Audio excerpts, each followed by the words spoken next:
अब मैं सीधे आपके पास आते हुए उसके बाद मैं कांग्रेस पार्टी के मेहमानों के पास जाऊंगी। अपने जयेश अवस्थी जी, ये जो स्थिति बन रही है इसके लिए कौन है जिम्मेदार?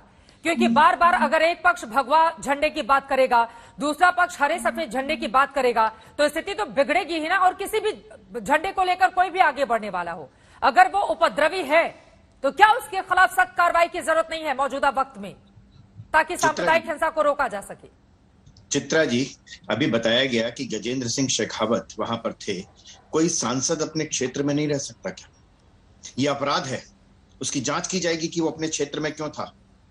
जो लोग नहीं रहते, जो विदेशों में घूमते हैं, जांच उनकी होनी चाहिए, या वो सांसद की जांच होनी चाहिए जो अपने क्षेत्र में है। हैरत की बात है कि लोकतंत्र में कोई सांसद अपने अगर क्षेत्र में है तो इसकी जांच की जाएगी, ये कहने की हिम्मत है। आलोक शर्मा ने, कांग्रेस के प्रवक्ता ने जिस तरीके से यहाँ पर एक समुदाय को पूरी तरीके से किया, माफ कर दिया कि उनकी तो कोई नहीं, ईद पर किसने मनाई?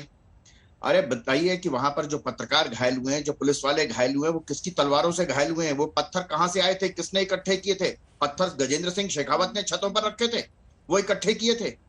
मैं एक बात बड़ी चित्रा जी साफ कह रहा हूं, स्पष्ट कह रहा हूं, ये जितने मर्जी आरोप लगा ले, और आज से आरोप नहीं लग रहे, आरोप 1947 से लग रहे हैं, लगातार लग रहे हैं, लगाने दीजिए।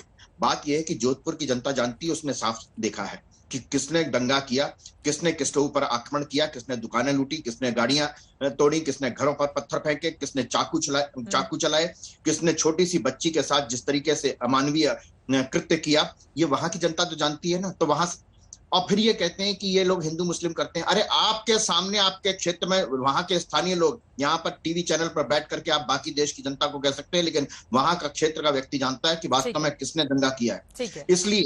इसलिए बड़ी साफ सी बात है, मतलूब अहमद पर आज तक जवाब नहीं है। 1 महीना हो गया, 2 अप्रैल को हुई थी घटना, सभी चैनल्स ने दिखाया था, पुलिस वालों के सामने घूम रहा था, वो पुलिस वालों के सामने घूम रहा था, फोन पर बात करता हुआ। आज तक उसकी गिरफ्तारी नहीं हुई, ना कोई जवाब देने तक प्रताप सिंह खाचरियावास से मैं जवाब लूंगी, लेकिन उसके पहले जल्दी से हमारे साथ पूर्व डीजीपी उत्तर प्रदेश के बैठे हुए हैं ओपी सिंह जी। ओपी सिंह जी, मेरा सीधा सा सवाल है, करौली की घटना से क्या सबक नहीं लिया पुलिस ने भी? इस वजह से जोधपुर में इस तरह की सांप्रदायिक हिंसा की ये बड़ी तस्वीर सामने आई है, और बार बार क्या राजस्थान के कई ऐसे हिस्से आपको सांप्रदायिक हिंसा की प्रयोगशाला बनते हुए नजर आ रहे हैं? चित्रा जी, बिल्कुल सही कहा आपने। किसी भी राज्य में 1 महीने के अंदर कोई दूसरी इस प्रकार की कॉम्युनल घटना होना इस बात को दिखाता है कि वहां लॉ एंड ऑर्डर की मशीनरी कुछ कमजोर हो गई है। और खासकर पुलिस ऑफिसर्स का जो लैक ऑफ प्रोफेशनलिज्म है, वो मुझे बहुत ही आश्चर्य देता है।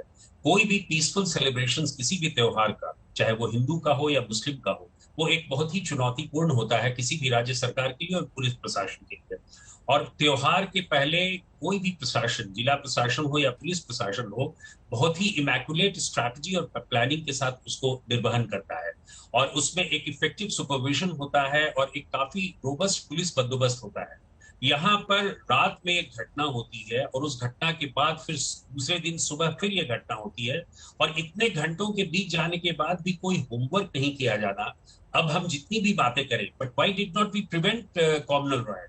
इस प्रकार का प्रिवेंटर हम लोगों ने क्यों नहीं संवेदनशील घटनाओं की समीक्षा की? हम लोगों ने क्यों नहीं क्रिमिनल्स की सूची बनाई? हम लोगों ने क्यों नहीं कॉम्युनल एलिमेंट्स पे नजर रखा? क्यों नहीं हम लोगों ने धर्म गुरुओं से बात किया, पीस कमेटी की मीटिंग की? मुझे लगता है कि ये हुआ होगा।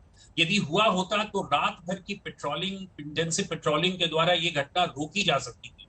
इसलिए मैं समझता हूं कि ये पुलिस प्रशासन की और राज्य सरकार की पूरी विफलता है कि इस प्रकार का क्रेडिबल इंटेलिजेंस नहीं इकट्ठा किया गया, और उस त्योहार के घटना के बाद इस प्रकार का पुलिस रिस्पांस होना, पुलिस अलर्टनेस होना और एक अनबायस्ड अप्रोच होना पुलिस का, मैं समझता हूं कि राज्य सरकार की कानून व्यवस्था को एक गलत दिशा देता है। मंत्री जी से मैं इस सवाल का जवाब लूंगी, लेकिन उसके पहले जल्दी से एक मैप दिखा देते हैं कि हाल ही में किस तरह से अलग अलग हिस्सों से देश के सांप्रदायिक हिंसा की घटनाएं सामने आई हैं, जिससे सभी को परेशान करके रखा हुआ है। आप देखिए, 1 अप्रैल को राजस्थान के करौली में हिंदू नववर्ष के दौरान हिंसा का मामला सामने आता है। उसके बाद 10 अप्रैल के श्योपुर पश्चिम बंगाल में रामनवमी के जुलूस के दौरान हिंसा की तस्वीरें सामने आती हैं, जिससे सबको परेशान कर दिया। मध्य प्रदेश के खरगोन में 10 अप्रैल को रामनवमी के जुलूस के दौरान हिंसा, तोड़फोड़, आगजनी की खबरें। झारखंड के लोहरदगा से 10 अप्रैल की तस्वीरें, रामनवमी के जुलूस के दौरान वहां पर भी हिंसा भड़क जाती है। गुजरात के खंभात में भी रामनवमी के जुलूस के दौरान हिंसा होती है। वहीं राजधानी दिल्ली में जेएनयू कैंपस में रामनवमी पर नॉनवेज को लेकर बवाल जबरदस्त तरीके से फैलता है। दिल्ली में जहांगीरपुरी में हनुमान जयंती पर जुलूस के मौके पर हंगामा बरपता है। उत्तराखंड के भगवानपुर में 16 अप्रैल को हनुमान जयंती पर जुलूस के दौरान हिंसा की तस्वीरें सामने आती हैं। 16 अप्रैल को कुर्नूल आंध्र प्रदेश में हनुमान जयंती पर जुलूस के दौरान हिंसा की खबर सामने आती है। तो वहीं 17 अप्रैल को कर्नाटक के हुबली में धार्मिक भावना यानी कि कोई भी हिस्सा अगर हम देख लें तो ज्यादातर हिस्सों में इस तरह की खबरें सामने आती हैं। 2 मई को जोधपुर राजस्थान के हर हिस्से से, जिसको लेकर हम चर्चा भी कर रहे हैं, 10 इलाकों में कर्फ्यू लगाया जाना। इससे आप समझिए कि इस वक्त जोधपुर की स्थिति क्या बनी हुई है।